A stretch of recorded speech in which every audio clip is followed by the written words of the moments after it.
This is the tool rack.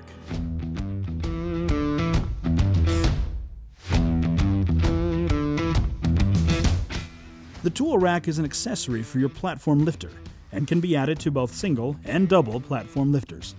To install, remove the racks from their packaging and decide how you want your tools to be positioned once the install is complete.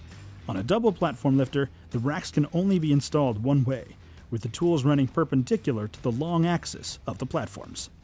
On a single lifter, the racks can be installed so that your tools run in either direction. We recommend installing your racks on the sides that are parallel to the metal supports in the platform.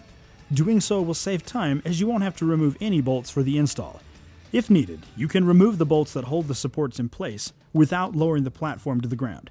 Simply replace them with the new bolts that hold the rack in place. Make sure to use the included 4 bolts for each rack and tighten them firmly.